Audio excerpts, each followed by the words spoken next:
Hai sahabat Quality Gopis, kali ini saya bersama Anthony. ya, kali ini saya mau menanyakan Bro Anthony kisah tentang hidupnya yang mungkin bakal menginspirasi Aduh,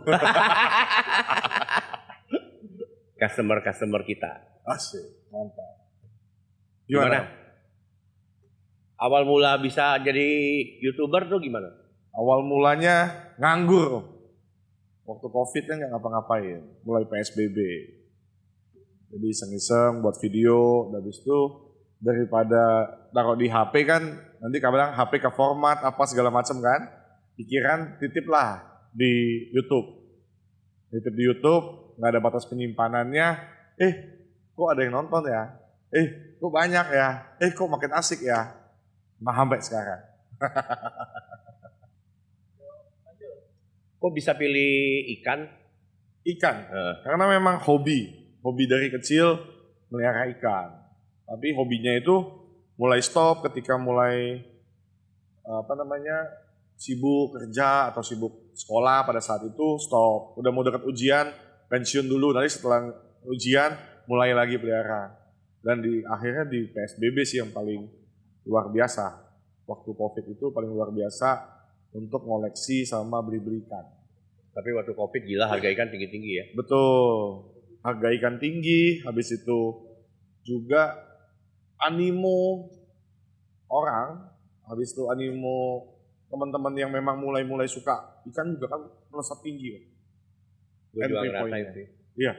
Untungnya profit sampai 1000%. Nah, Om kan salah satu produknya kan. Hampir 1000%. Hampir 1000 kan. Sekarang masih kan. Karena paling tinggal 30%, 20%. Masa jauh gitu sih Om? Tinggal 30 sampai 20. Enggak diminta kok. Kalau minta juga gue kasih. Asik, aduh. Becek gak? Terus gimana?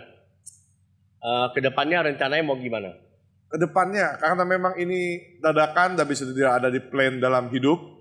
Jadi dari kecil tuh nggak ada tuh cita-cita jadi YouTuber, cita-cita jadi content creator ataupun jadi hobis ikan gitu. Jadi ya memang masih mengalir aja karena ini bukan cita-cita dari kecil. Boleh gue tanya nggak hal yang lebih pribadi? Boleh, apa yang nggak lebih pribadi kan Om tahu?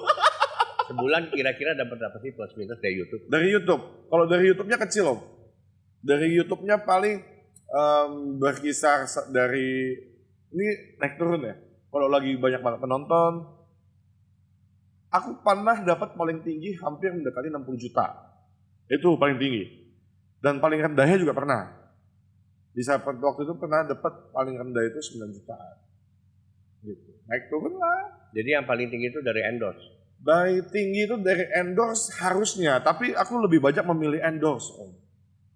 Jadi aku tidak sembarangan untuk menerima endorse dan juga tidak sembarangan untuk membuat atau menyampaikan bahwa produk A bagus, produk B bagus, produk C bagus. Tanpa mencoba lebih dulu ya? Ya, karena aku coba dulu, kemudian aku juga tidak mau terlalu menjual.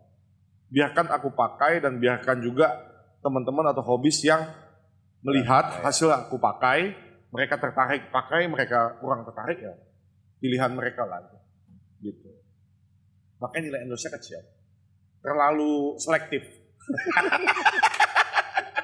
Paling bisa nih Bro Anthony. Ini nilai endorse-nya udah gede tuh. Banyak. Gue kayaknya udah endorse Aqua. Oke. Kan gue seluruh customer semua pakai air Aqua. Oh gitu ya? Udah masuk berarti ya? Belum. Tapi nggak pernah dibayar. Ambil minum dulu dong kita, haus. Aqua lagi nih Om? Hah? Enggak, Aqua. Aqua nih? Masuk endorse-nya.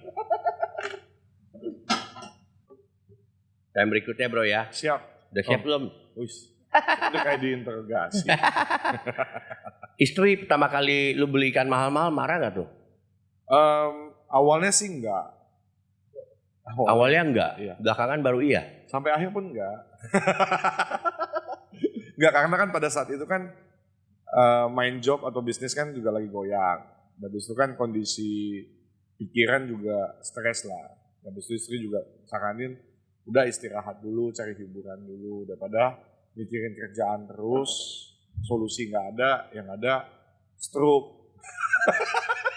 Stroke muda kan gak enak banget Jadi lu kan? ngomong lu stroke, Hah? disumpahin stroke. Enggak, maksudnya ya kalau stroke muda kan gak enak banget kan? Bini kan ngerawatnya lebih lama jadi. Enggak lah, disuruh bukan cari pelarian ya apa? Dicari refreshing aja lah. Habis itu akhirnya aku milih ikan. Begitu aku milih ikan, istri pun nggak komplain apapun. Habis itu karena ikan juga butuh take care lebih, aku lebih banyak main di rumah kan. Istri pun jadi senang. Gitu. Jadi lu belikan puluhan juta, ratusan juta juga nggak apa-apa. Nggak sampai 100 juga. Yang beli arwana itu sampai 300. Nggak om, 150. Istri nggak marah tuh. Ya, karena kan selalu segala macam izin dan juga yang bayar dia. Aku nggak pernah pegang duit. Aku udah 3 tahun nggak bawa dompet kemana-mana. Kalau keluar rumah M-banking ada dong. M-banking nggak mesti ditransfer ke rekeningku dulu, aku baru bisa bayar. Jadi aku benar-benar nggak pegang duit kemana-mana. Lu bukan isti kan? Istri maksudnya? Isti. Istri tuh Ikatan suami takut istri. nggak takut, nggak takut, cuman lebih mempercayakan itu ke istri. Karena ya kalau misalkan Jarang lu ada cowok kayak lu bro. dulu kalau waktu aku kerja Kerja lu semua dulu aku apa? pegang. Dulu aku ada law firm sama apa toko diecast. Ada beberapa cabang. Nah itu keuangan aku pegang semua. Diecast maksudnya gimana tuh? Miniatur mobil-mobilan. Koleksi hobi kategori hobi juga. Jadi dari dulu emang main barang hobis ya? Main barang hobi karena memang hobi enak banget makanannya.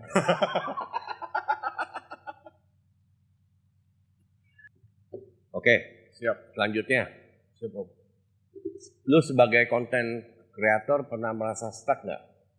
Atau Untuk- bingung bikin konten apa? Karena kan lu sehari 2 kali kan? Dulu. Sekarang Sekarang? sudah enggak. Kenapa? Karena waktu, Hah? kedua SDM-nya kurang. Kenapa si Arab lu pecat? Lebih kepada biarkan dia untuk mencari sesuatu yang jauh lebih baik ketimbang ngedit YouTube. Ngedit YouTube gitu-gitu aja Om.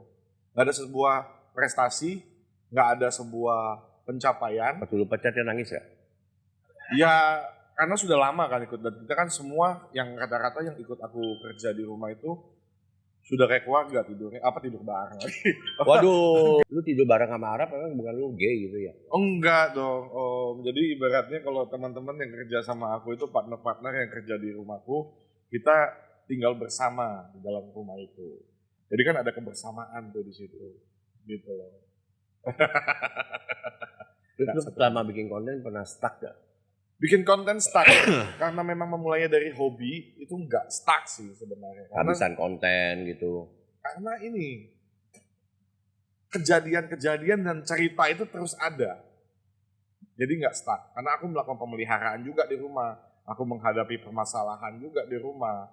Jadi aku menghadapi juga trouble-trouble dalam pemeliharaan ikan. Tapi belakangan ini mungkin 3-4 bulan ini mulai di mana bingung untuk menaikkan sebuah isi. Kalau kontennya setiap hari pasti ada kalau dalam pemeliharaan, tapi isinya kayaknya ini udah pernah ya. Karena total aku baru mau jalan 3 tahun ini sudah 1.200 video di YouTube tuh. 1.200 video berarti kan pasti ada pengulangan video tuh. Nah itu paling. Jadi lebih ditantang untuk mendapatkan atau mencari video-video yang memang lebih berisi, berbobot. Misalkan aku sudah pernah membahas mengenai konten saling serang, aku harus cari apa lagi pengalamanku yang bisa aku buat konten supaya lebih berisi dan melakukan pelengkapan atau pengembangan dari kontenku yang sebelumnya gitu. Terus itu main galeri gimana tuh sampai sekarang? Main galeri tetap berjalan Kapan tuh openingnya? dalam waktu dekat sih Om harusnya, karena kita sedang dalam melakukan proses persiapan yang cukup intensif supaya bisa cepat dibuka untuk umum. Kapan hunting-hunting ikan ke quality? Hunting ikan di quality. Kemarin kita udah mulai hunting ikan di Pasar Jatinegara. Itu predator gue tolong diambil semua lah bro. Tolong diambil semua. Buat kolam rancu gue pusing gue. Kenapa Om? Gue mau bikin kolam rancu. Mau buat kolam rancu. Predator itu isi predator jadi bingung gua. Oh isinya predator. Memang gedenya cepet ya predator. Nah, makanya itu Gak mati-mati lagi kuat. Paling yang mati dimakan sama temennya. nggak mati. Ada orang yang pelihara ikan nggak ngapain untuk bikin cepat. Gua mau bikin Predator mati. homeless. Oh makanya itu punya value setiap teman-teman yang melakukan pemeliharaan ikan predator. Tapi gua ada ambil satu kesimpulan. Siap. Predator itu gak bisa kena insang busuk. Ya jarang. Karena gua si Sony itu kalau ikan mati insang busuk atau apa dilempar mau ke predator. Dimakan Dimakan. dan nggak menular. Gak menular. Mereka tuh lebih sering kena kebalik Kebalik gua gak pernah ngalamin. ikannya karena saling serang, saling santol, saling tabrak waktu lagi mau makan. Nah, itu ikan predator bisa kebalik. Itu mereka paling sering. Gitu.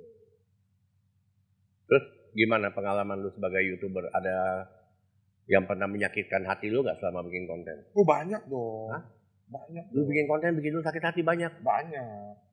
Contohnya di mana? Di Mulai KGF? dari narasumber, enggak, ya, belum enggak, mulai dari narasumber, mulai dari penonton, mulai dari respon penonton. Karena kan ini kita membangun ini kan karena hobi ya, Iya. bukan karena tuntutan pekerjaan, bukan karena memang harus buat dan segala macam.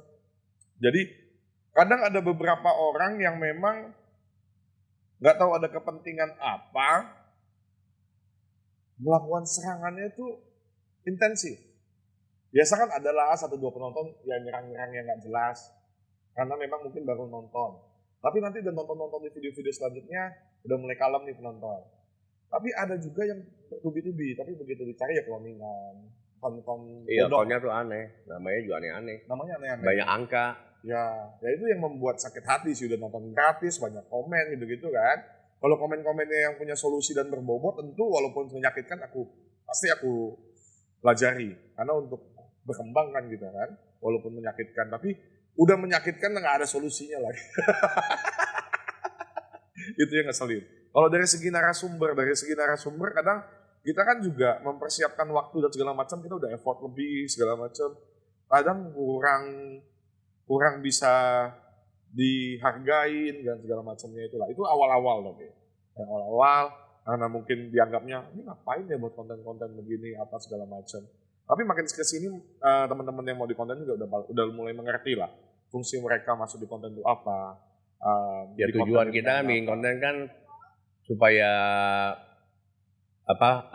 para hobis bisa lebih mengerti soal pengobatan ikan. Betul. Ataupun apa yang bisa kita pakai produk main rugby. Betul. Atau main apa, kelebihannya apa, benar gak? Betul. Dan kita kan tidak pernah menipu penonton kan, tapi itu ya kadang-kadang penonton itu malah menyerang kita kayaknya ya. Ya itu yang menyebalkan sih, bukan menyebalkan. Kalau menyakitkan mang sekarang udah nggak masuk karena sekarang udah mulai sedikit dan juga sudah mulai nggak impact lagi sih, dia mau ngomong kayak gimana juga, toh dia nggak lebih baik juga dari gue.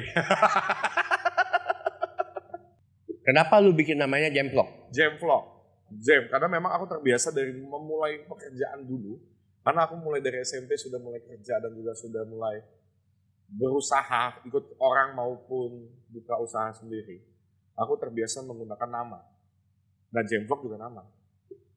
Jadi J-nya itu Jacqueline istriku, A-nya itu Anthony, M-nya Mikaela, M yang kedua itu Miracle, anak kedua. Anak satu sama anak kedua. Jadi kalau misalkan menggunakan nama itu, ya gimana caranya kita melakukan segala sesuatunya sebaik mungkin seperti kita menjaga nama baik semua yang kita pakai itu. Seperti CCB ya. Cantik cakep banget. Oh CCB. Ini baru kali ini nih ngomongin CCB-nya itu dengan lengkap dan benar. Biasanya CCB itu apa?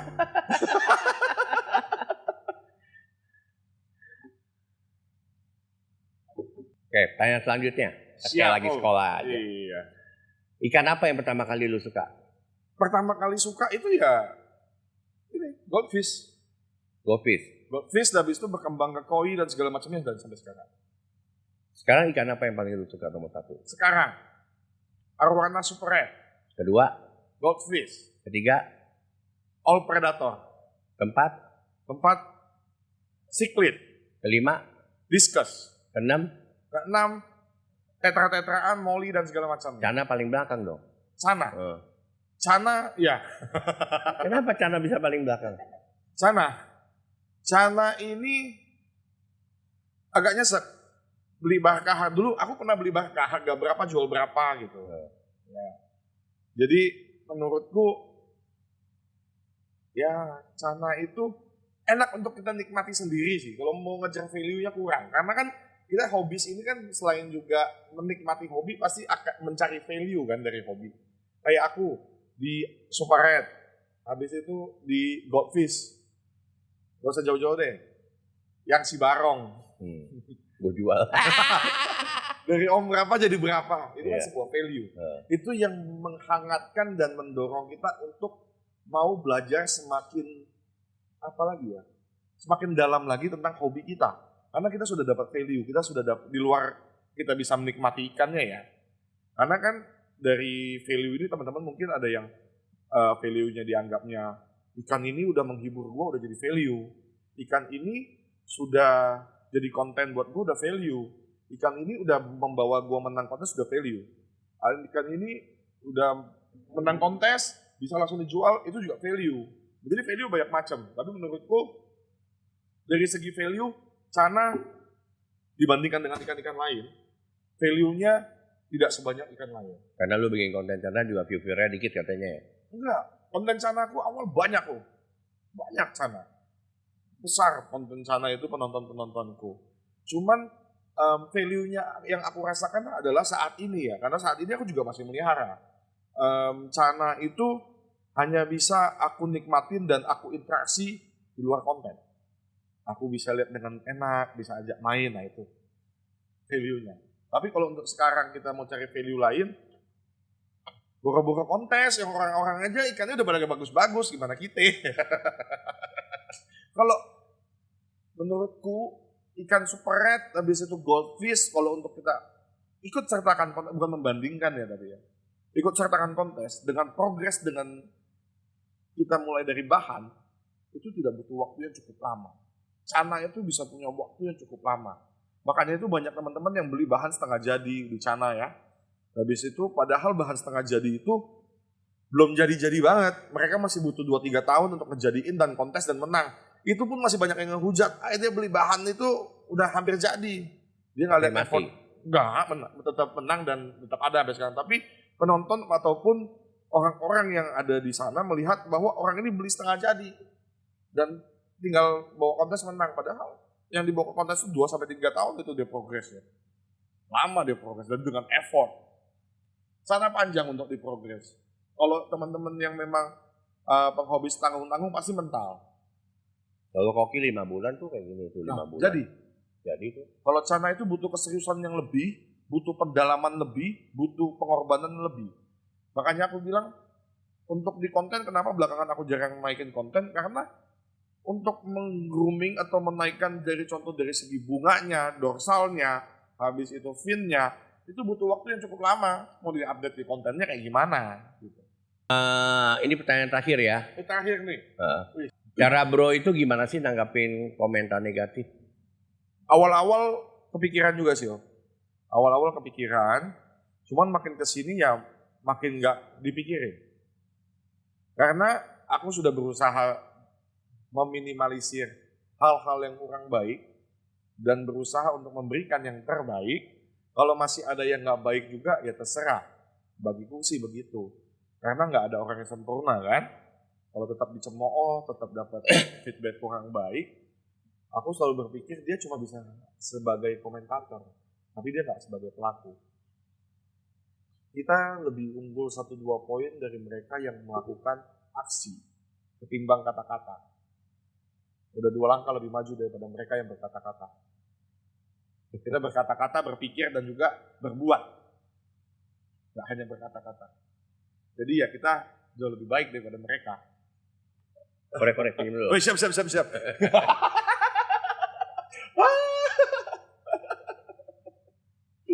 Oke, kita akhirin podcast kita kali ini bersama Jemplok atau Antoni Saputra. Siap. Semoga bermanfaat. Siap, Om. Dan bagi para haters ya. Oke, jangan lupa komen, like, subscribe, and share. Thank you. Bye.